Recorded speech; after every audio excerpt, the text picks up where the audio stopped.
Hello everyone, स्वागत है आपका आपके अपने YouTube channel only Hindi classes में। नमस्ते। कैसे हैं सब लोग? फ्रेंड्स, आज का हमारा टॉपिक है मिट्टियाँ। तो इसके जो इम्पोर्टेंट पॉइंट थे वो मैंने इससे पहले की वीडियो में करा दिए हैं। तो हम देखने वाले हैं क्वेश्चन आंसर। फ्रेंड्स, जो हमारी वीडियो को लाइक कर देते हैं उन्हें हम तहे दिल से धन्यवाद धन्यवाद धन्यवाद कहते हैं, और जो लोग लाइक नहीं करते हैं उनसे विनम्र निवेदन है, प्लीज़ लाइक वगैरह कर दिया करें। आपका एक लाइक हमारे लिए महत्वपूर्ण है। फ्रेंड्स, शुरू करते हैं क्वेश्चन आंसर और देखते हैं मिट्टियाँ और इम्पोर्टेंट जानकारी। पहला क्वेश्चन है, निम्नलिखित में से किस जिले में मार मृदा पाई जाती हैं? ए कानपुर, बी प्रतापगढ़, सी सीतापुर, डी झांसी।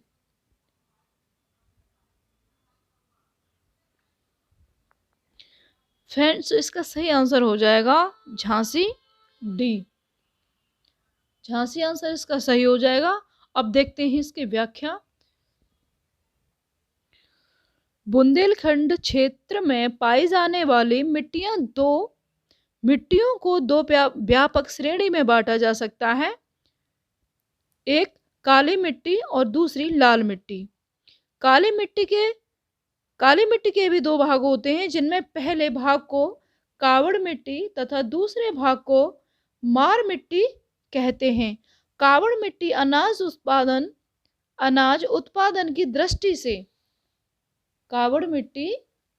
उत्पादन की दृष्टि से अच्छी मानी जाती है। समय से खेती करने पर ही इस मिट्टी से अच्छी उपज की जा सकती है। मार मिट्टी भी उर्वर मिट्टी है। यह मिट्टी गेहूं और कपास के लिए उपयुक्त होती है। इसका भी समय प्रबंधन पैदावार लेने के लिए आवश्यक होता है। मार मिट्टी पूरे बुंदेलखंड क्षेत्र के झांसी, ललितपुर, बांदा आदि जिलों में पाई जाती है। तो इसकी ये व्याख्या थी और इससे और भी जानकारी मिल गई है। दूसरा क्वेश्चन नंबर 2 है, लेटराइट मिट्टी मिलती है ए उत्तर प्रदेश में, बी हिमाचल प्रदेश में, सी पंजाब में, डी महाराष्ट्र में।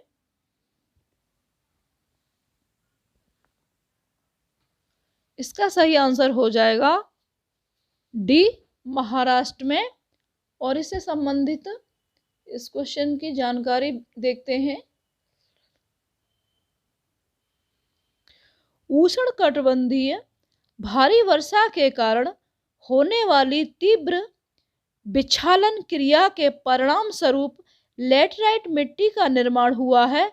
ये आर्द्र प्रदेशों की अपक्षालित मिट्टियां हैं, जिनकी उर्वरता कम होती है। इस मिट्टी में लौह ऑक्साइड एवं एल्युमिनियम ऑक्साइड की प्रचुर मात्रा होती है। एक तो लौह ऑक्साइड की और एल्युमिनियम ऑक्साइड की प्रचुर मात्रा होती है, परंतु इनमें नाइट्रोजन, फास्फोरस अम्ल, पोटास, चूना और कार्बनिक पदार्थों की कमी मिलती है। इन पदार्थों की कमी मिलती है। इसका सर्वाधिक विस्तार केरल राज्य, मालाबार तटीय प्रदेश में और इसके बाद महाराष्ट्र में है। चूंकि नेक्स्ट, भारत में सबसे अधिक उपजाऊ मृदा कौन सी है? ए लाल मृदा, बी काली मृदा, सी जलोढ़ मृदा, डी चूनेदार मृदा। तो इसका सही आंसर हो जाएगा उपजाऊ मृदा, जलोढ़ मृदा।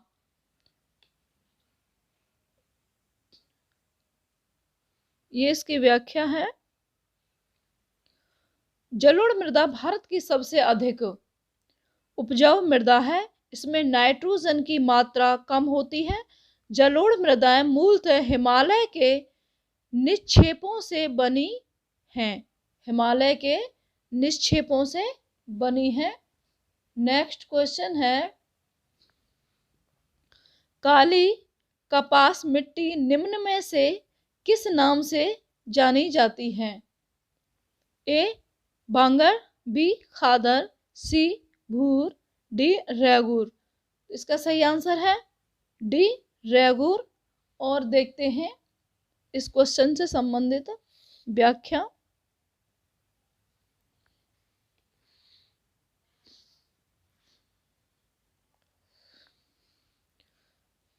काली मिट्टी को स्थानीय रूप से रेगूर या रेगड़ या कपास मिट्टी या उष्ण कटिबंधीय चेरनोजेम आदि अलग अलग नामों से जाना जाता है।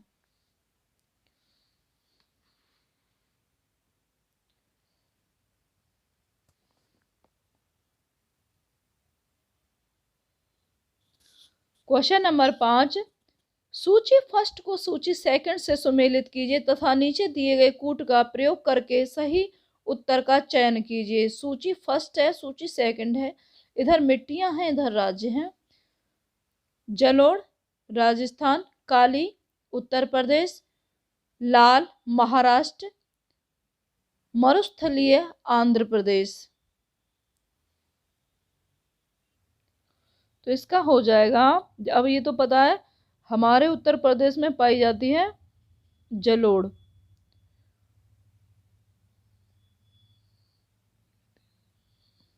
काली मिट्टी महाराष्ट्र में, लाल मिट्टी आंध्र प्रदेश में, मरुस्थलीय राजस्थान में। तो फ्रेंड्स इसका सही आंसर हो जाएगा बी। बी आंसर इसका सही हो जाएगा। यह हम और क्लियर कर सकते हैं। मिट्टी राज्य जलोढ़ उत्तर प्रदेश, काली महाराष्ट्र, काली मिट्टी महाराष्ट्र, लाल मिट्टी आंध्र प्रदेश, मरुस्थलीय राजस्थान। क्वेश्चन नंबर 6, मृदा क्षरण को रोका जा सकता है। ए सघन वर्षा से, बी वन शानन से, सी वन रोपण से, डी अतिचारण से। इसका सही आंसर हो जाएगा, मृदा क्षरण को रोका जा सकता है वन रोपण से। क्यों? जितने ही हम पेड़ पौधे लगाएंगे, मिट्टी का जो बहाव है, कटाव है, बहाव है, जो भी है वो उतना ही कम होगा। मृदा संरक्षण के अंतर्गत वे सभी उपाय सम्मिलित हैं जो मिट्टी को अपरदन से बचाते हैं और उसकी उर्वरता को बनाए रखते हैं। मृदा अपरदन को रोकने के कुछ प्रभावी उपाय इस प्रकार हैं। वृक्षारोपण, यह सर्वाधिक सशक्त उपाय है। सोपानी अथवा समुच्च रेखीय कृषि, सोपानी अथवा समुच्च रेखीय कृषि, अतिचारण एवं स्थानांतरित कृषि पर रोक लगाना, मेड़बंदी।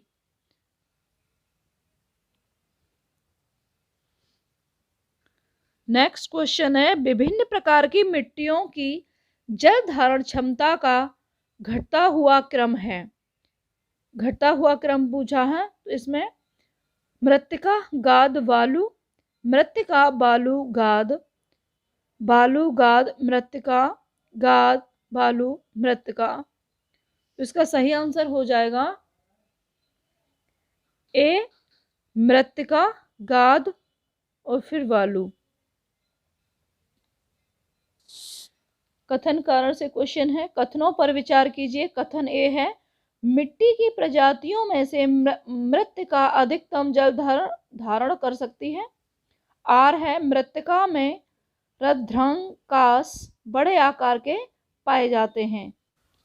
प्राकृतिक वनस्पति तो इसके पॉइंट इम्पोर्टेंट इससे पहले की जो वीडियो है उसमें देख लिए हैं, तो जो लोग नए हैं तो इससे जो पहले की वीडियो है आप वहाँ जाके देख सकते हैं। और फ्रेंड्स, ये भारत का भूगोल चल रहा है और हम विश्व का भूगोल भी इसी क्लास में देखने वाले हैं। तो पहला क्वेश्चन है इसमें, पश्चिमी हिमालय की शीतोष्ण पेटी टाइम पीरियड जोन में निम्नलिखित में से किस एक वृक्ष का बाहुल्य है? ए चीड़, बी देवदार, सी सिल्वर फर, डी नीला पाइन। तो फ्रेंड, इसका सही आंसर है देवदार। बी आंसर इसका सही हो जाएगा, बी देवदार। अब हम देखते हैं इसकी व्याख्या। ये इसके क्वेश्चन की व्याख्या। फ्रेंड्स, व्याख्या मैं इसलिए करा देती हूँ कि जो डाउट हैं आपके वो क्लियर हो जाएंगे और जो भी मतलब एडवांस है क्वेश्चन का वो भी आपको पता चल जाएगा, इसलिए इसकी व्याख्या करा देती हूँ। तो एक ही क्वेश्चन से हमारे और भी क्वेश्चन सॉल्व होते हैं। पश्चिमी हिमालय की शीतोष्ण कटिबंधीय वन पेटी में देवदार वृक्षों का बाहुल्य है। इस पेटी में शीतोष्ण कटिबंधीय वनों का विस्तार मिलता है, जिनमें प्रमुख वृक्ष ओक, फर, देवदार, स्प्रूस, चेस्टनट, सिडार और चीड़ है। यहाँ देवदार के वृक्ष अन्य की अपेक्षा अधिक मात्रा में हैं। क्वेश्चन नंबर 2 है, निम्नलिखित में से किसका सुमेल नहीं है? ए सुंदरवन पश्चिम बंगाल में पाए जाते हैं, बी भितरकनिका उड़ीसा में है, सी पिचवरम तमिलनाडु में है, डी वेम्बनाड कर्नाटक में है। तो इसमें सही सुमेल नहीं पूछा है, तो इसका सही आंसर डी हो जाएगा, वेम्बनाड कर्नाटक में नहीं है। तो बाकी के तीनों ऑप्शन सही हैं। सुंदरवन पश्चिम बंगाल में है, भितरकनिका उड़ीसा में है, पिचवरम तमिलनाडु में है।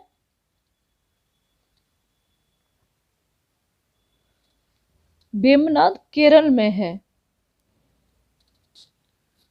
तो यहाँ आप देख सकते हैं, सुंदरवन पश्चिम बंगाल, भितरकनिका उड़ीसा, पिचवरम तमिलनाडु और वेम्बनाड केरल में। तो यहाँ से हम देखने वाले हैं सिंचाई के इम्पोर्टेंट पॉइंट हैं। तो फ्रेंड्स, मेरी रिक्वेस्ट है, अगर आपको कहीं पर कोई डाउट लग रहा है तो आप गूगल कर सकते हैं। तो यहाँ जो इम्पोर्टेंट पॉइंट है वो मैं इन्हें करा रही हूँ। देश में नलकूपों द्वारा संचित क्षेत्रफल उत्तर प्रदेश में सर्वाधिक है। स्टैटिस्टिकल ईयर बुक इंडिया 2018 के अनुसार वर्ष 2014-15 के आंकड़ों के आधार पर देश में सिंचाई के प्रमुख साधन नलकूप हैं, जिनका कुल सिंचाई में लगभग 46.2% का योगदान है। नलकूप और अन्य कुओं को जोड़कर सिंचाई की जाने वाली कुल भूमि की प्रतिशत मात्रा 62.82% आती है। नेक्स्ट पॉइंट है नहरों का। नहरों द्वारा सिंचित भूमि 23.66% तथा टैंक्स तालाबों द्वारा संचित भूमि लगभग 2.52% है। शेष 11% में अन्य साधन सम्मिलित हैं, जैसे कुएं, उसका नदी का पानी जा रहा है, ये बम्बे नदी का, उस तरह से। नेक्स्ट पॉइंट है, भारतीय सिंचाई परियोजनाओं को 3 वर्गों में विभक्त किया जा सकता है। पहला है लघु सिंचाई परियोजना, लघु माने छोटा। इसके तहत 2000 हेक्टेयर से कम क्षेत्र की सिंचाई होती है। भारत की सिंचाई की लगभग 62% की आपूर्ति लघु सिंचाई परियोजना से होती है।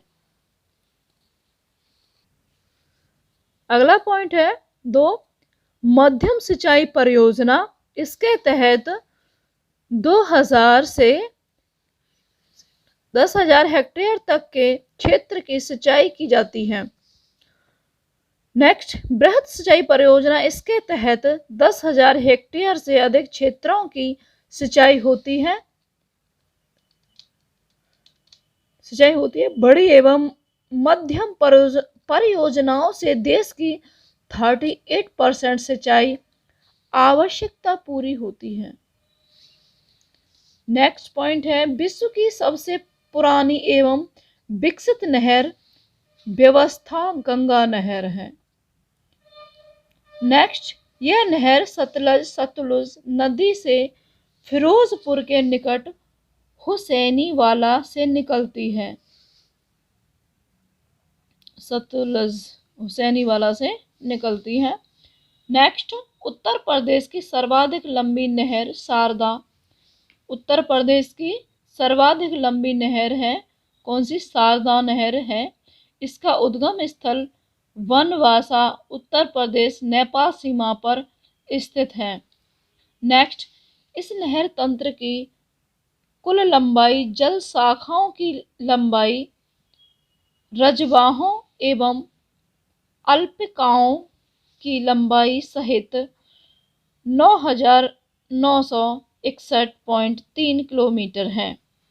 नेक्स्ट, सरदार सरोवर परियोजना का निर्माण गुजरात राज्य में नर्मदा नदी पर किया गया है।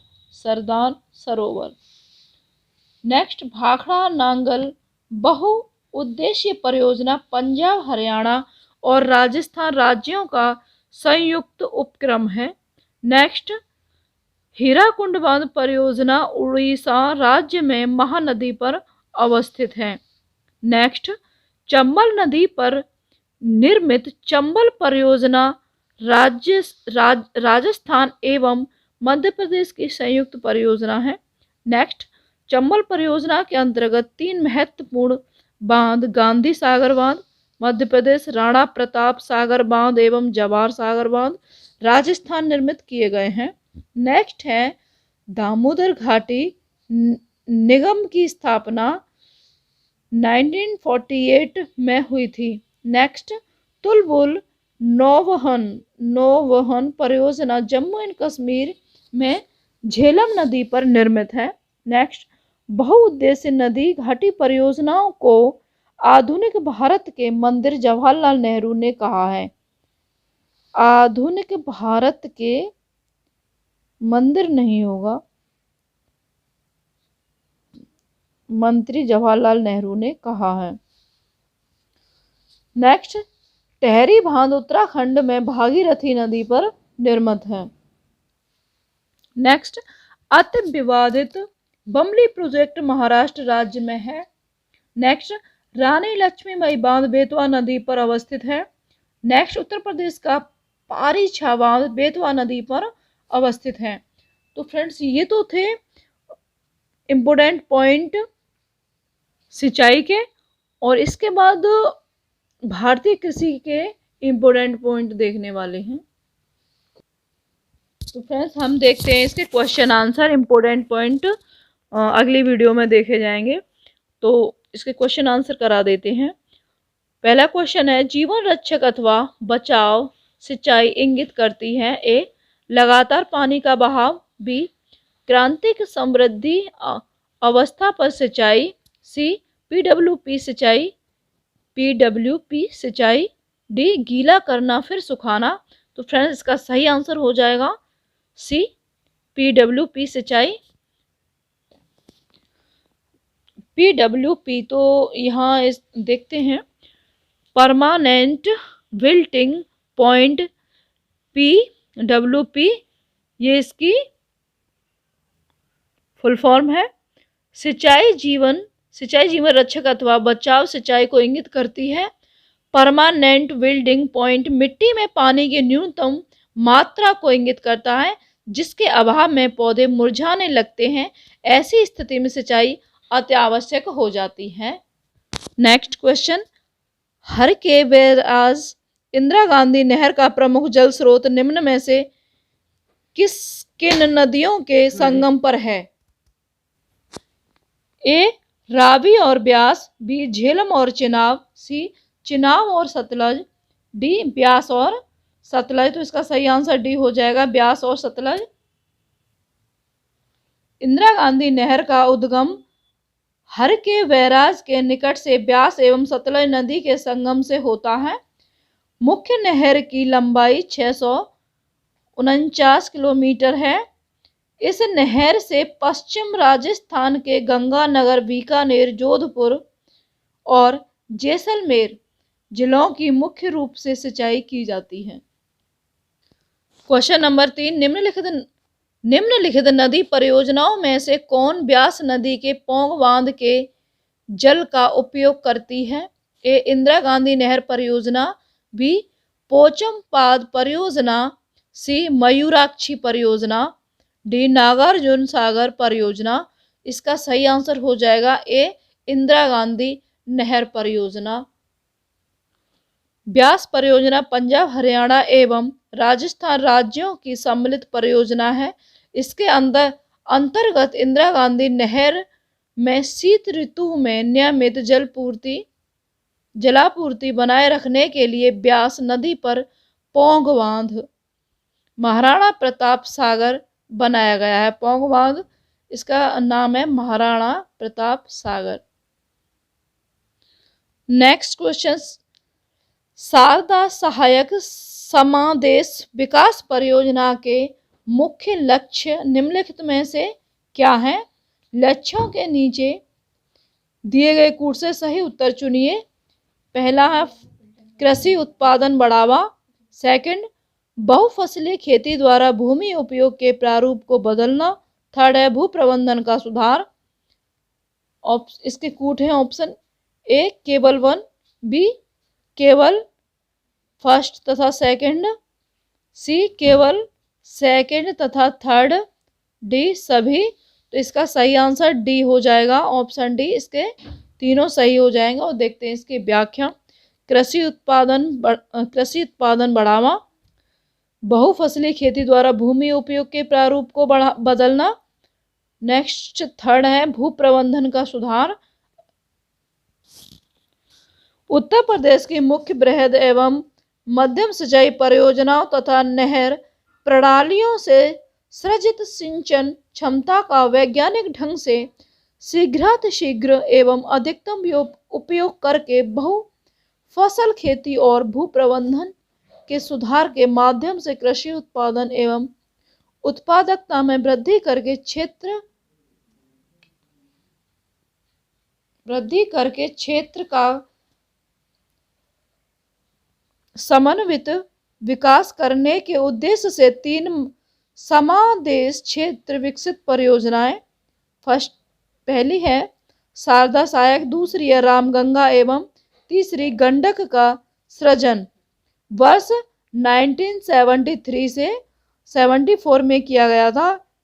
इस प्रकार में दिए तीनों कथन सत्य हैं, मतलब तीनों ही सही है।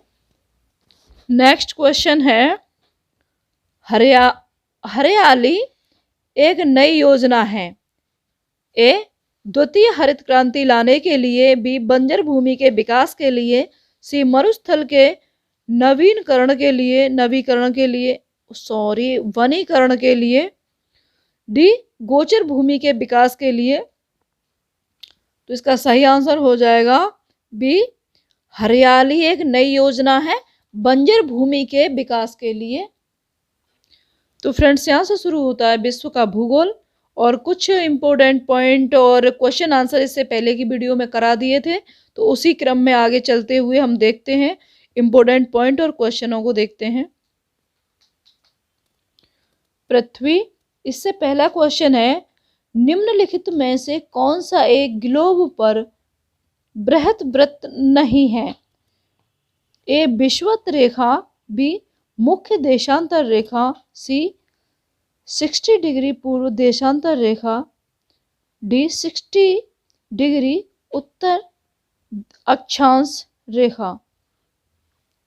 इसका सही आंसर हो जाएगा डी 60 डिग्री उत्तर अक्षांश रेखा। बृहत वृत्त वह रेखा है, ग्रेट सर्किल वह रेखा है होती है जो गोले को दो समान परिधियों वाले गोलार्धों में विभाजित करती है।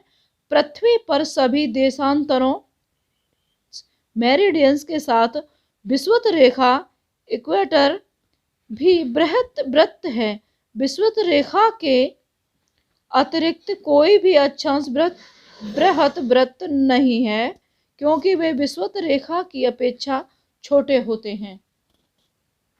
क्वेश्चन नंबर 2, प्रधान यामोत्तर नहीं गुजरती है। ए अल्जीरिया से, बी फ्रांस से, सी नाइजीरिया से, डी स्पेन से। इसका सही आंसर हो जाएगा सी नाइजर से। नाइजीरिया बोला है, नाइजर से। प्रधान देशांतर को अंतरराष्ट्रीय देशांतर रेखा या ग्रीनविच देशांतर के नाम से भी जाना जाता है। यह रेखा इंग्लैंड के ग्रीनविच स्थित रॉयल ऑब्जर्वेटरी से होकर गुजरती है। शून्य अंश देशांतर पर स्थित इसी रेखा द्वारा अंतरराष्ट्रीय मानक समय स्टैंडर्ड टाइम का निर्धारण किया जाता है। 180 डिग्री देशांतर रेखा को अंतरराष्ट्रीय तिथि रेखा इंटरनेशनल डेट लाइन के नाम से जाना जाता है। प्रधान मध्याह्न रेखा निम्नलिखित देशों क्षेत्रों से होकर गुजरती है। तो देखते हैं किस किस से गुजरती है। यूनाइटेड किंगडम, दूसरा है स्पेन, तीसरा है यूनाइटेड किंगडम, दूसरा है फ्रांस, तीसरा है स्पेन, चौथा है अल्जीरिया, पांचवा है माली, छठवां है बुर्किना फासो, सातवां है टोगो, आठवां है घाना, नौवां है अंटार्कटिका दक्षिणी ध्रुव।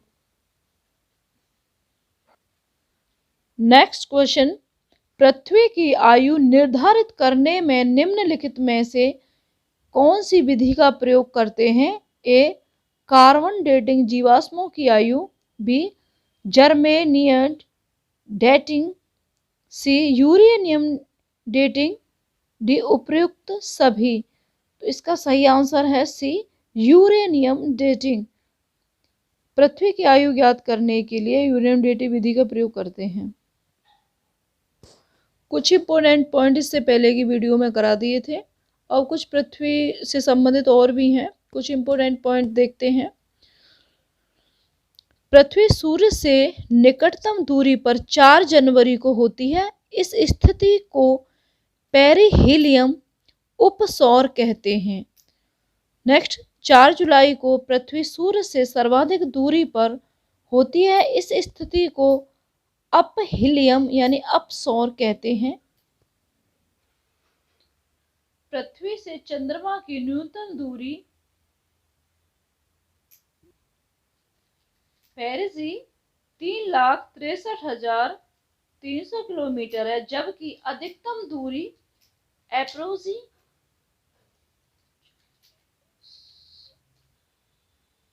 4,05,500 किलोमीटर रहती है, जबकि औसत दूरी 3,84,400 किलोमीटर है। नेक्स्ट पॉइंट है, मंगल और बृहस्पति की कक्षाओं के बीच सूर्य के चारों ओर परिक्रमा करने वाले शैल के छोटे टुकड़ों के समूह को क्षुद्र ग्रह कहते हैं। नेक्स्ट, धूमकेतु सौर मंडलीय निकाय है जो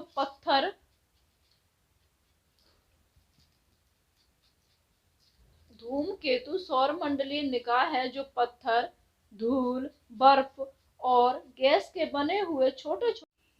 नेक्स्ट, धूमकेतु मुख्यतः कूपर बेल्ट एवं ऊर्ट क्लाउड में पाए जाते हैं।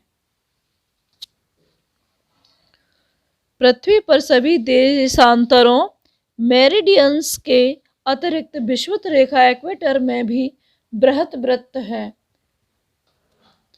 शून्य अंश अक्षांश रेखा विषुवत रेखा एवं शून्य अंश देशांतर रेखा प्रधान मध्य रेखा का मिलन अफ्रीका के पश्चिम भाग पर स्थित गिनी की खाड़ी में होता है।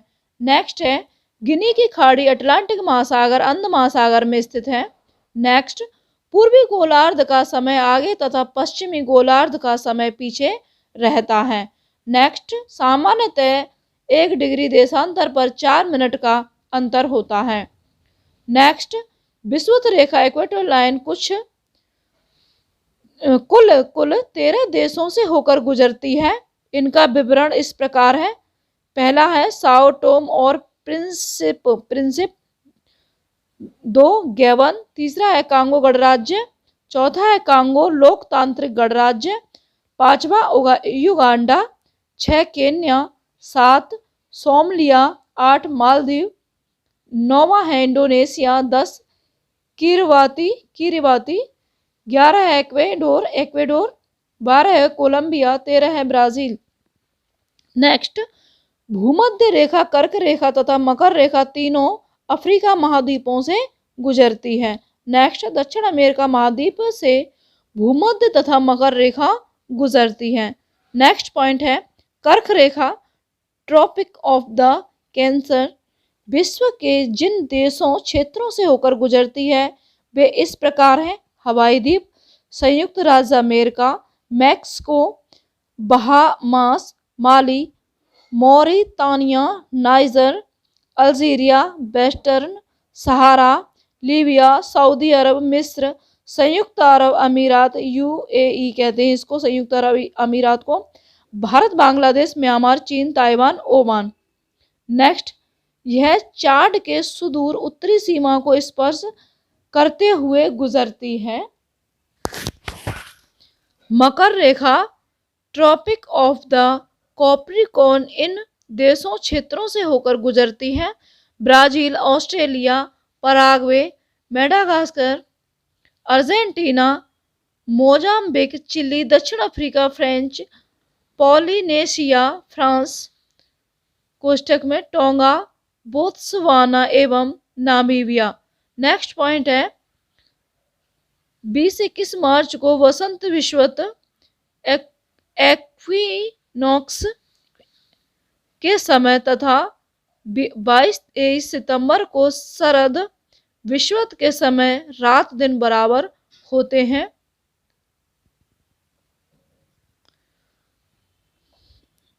नेक्स्ट उत्तरी गोलार्ध में शीत अयनांतर विंटर